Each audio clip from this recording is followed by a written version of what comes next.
Blindado ante cualquier mirada ajena, en el tránsito de una estancia a otra, Mauro Larrea se fue quitando la chaqueta con furia. Desanudó luego a tirones el corbatón, se desabotonó los gemelos y se arremangó por encima de los codos las mangas de la camisa de cambray. Cuando llegó a su destino, con los antebrazos desnudos y el cuello abierto, inspiró con fuerza e hizo por fin girar el mueble con forma de ruleta que sostenía los tacos en posición vertical. «Santa Madre de Dios», murmuró. Nada hacía prever que elegiría el que acabó eligiendo. Poseía otros más nuevos, más sofisticados y valiosos, acumulados a lo largo de los años como muestras tangibles de su auge imparable. Más certeros para el tiro, más equilibrados.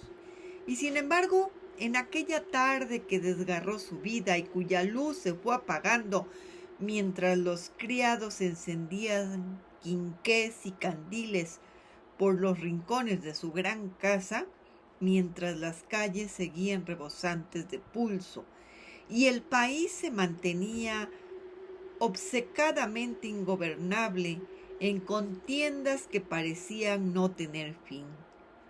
Él rechazó lo predecible. Sin ninguna lógica aparente, sin ninguna razón, eligió el taco viejo y tosco que le ataba a su pasado y se dispuso a batirse, rabioso contra sus propios demonios, frente a la mesa de billar. Pasaron los minutos mientras ejecutaba tiros con eficacia implacable, uno tras otro, tras otro, tras otro, acompañado tan solo por el ruido de las bolas al rebotar contra las bandas y el sonido seco del choque del marfil, controlando, calculando, decidiendo como hacía siempre, o como casi siempre, hasta que desde la puerta una voz sonó a su espalda. «Nada bueno, barrunto, al verte con ese taco en las manos». Prosiguió el juego como si nada hubiera escuchado, ahora girando la muñeca para rematar un tiro certero, ahora formando con los dedos un sólido anillo, por enésima vez dejando visible en su mano izquierda 2 dedos machacados en sus extremos y aquella oscura cicatriz que le subía desde el arranque del pulgar. «Heridas de guerra», solía decir irónico, las secuelas de su paso por las tripas de la tierra. Pero si había oído la voz de su apoderado, claro que sí, la voz bien modulada de aquel hombre alto de elegancia exquisitamente trasnochada que, tras su cráneo limpio como un canto de río, escondía un cerebro vibrante y sagaz. Elías Andrade, además de velar por sus finanzas y sus intereses, también era su amigo más cercano, el hermano mayor que nunca tuvo, la voz de su conciencia cuando la vorágine de los días convulsos le escatimaba la serenidad necesaria para discernir. Inclinándose elástico sobre el tapete, Mauro Larrea impulsó la última bola de hielo y dio por terminada su solitaria partida. Entonces devolvió el taco a su mueble y sin prisa se giró hacia el recién llegado. Se miraron frente a frente como tantas otras veces. Para lo bueno y para lo malo, siempre había sido así. a la cara. Sin subterfugios, estoy en la ruina, compadre. Su hombre de confianza cerró los ojos con fuerza, pero no replicó. Simplemente sacó un pañuelo del bolsillo y se lo pasó por la frente. Había empezado a sudar. A la espera de una respuesta, el minero levantó la tapa de una caja de fumar y sacó un par de tabacos. Los encendieron con un brasero de plata y el aire se llenó de humo. Solo entonces reaccionó el apoderado ante la tremebunda noticia que acababa de llegarle a los oídos.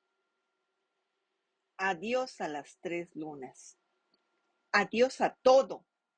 Al carajo se fue todo a la vez. Conforme a su vida entre dos mundos, a veces mantenía recias expresiones castellanas y en otras sonaba más mexicano que el castillo de Chapultepec. 2 décadas y media habían transcurrido desde que llegara a la vieja Nueva España, convertida ya en una joven república tras un largo y doloroso proceso de independencia. Arrastraba él por entonces un tajo en el corazón, dos responsabilidades irrenunciables y la necesidad imperiosa de sobrevivir.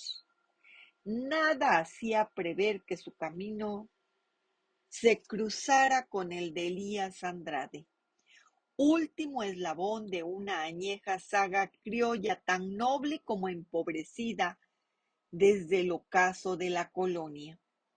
Pero como en tantas otras cosas en las que intervienen los vientos del azar, los dos hombres acabaron por coincidir en la infame cantina de un campamento minero en Real de 14, cuando los negocios de Larrea, una docena de años más joven, comenzaban a tomar vuelo y los sueños de Andrade, otros tantos más viejo, habían caído ya hasta lo más hondo. Y pese a los 1000 altibajos que ambos sortearon, pese a los descalabros y los triunfos y las alegrías y los sinsabores que la fortuna acabó poniéndoles por delante, nunca volvieron a separarse. ¿Te la jugó el gringo? Peor, está muerto. La ceja alzada de Andrade enmarcó un signo de interrogación. Lo liquidaron los sudistas en la batalla de Manassas. Su mujer y su hermana vinieron desde Filadelfia para comunicármelo. Esa fue su última voluntad. ¿Y la maquinaria? La requisaron ante sus propios socios para las minas del carbón del Valle de la Caguana. La habíamos pagado entera, musitó estupefacto, hasta el último tornillo. No tuvimos otra opción. Pero ni una sola pieza llegó a embarcar. El apoderado se acercó a un balcón sin mediar palabra y abrió las hojas de par en par, tal vez con el iluso deseo de que un soplo de aire espantara lo que acababa de oír. De la calle, sin embargo, solo subieron las voces y los ruidos de siempre, el ajetreo imparable de la que hasta pocos lustros antes fuera la mayor metrópoli de las Américas, la más rica, la más poderosa, la vieja Tenochtitlán. Gracias por escuchar.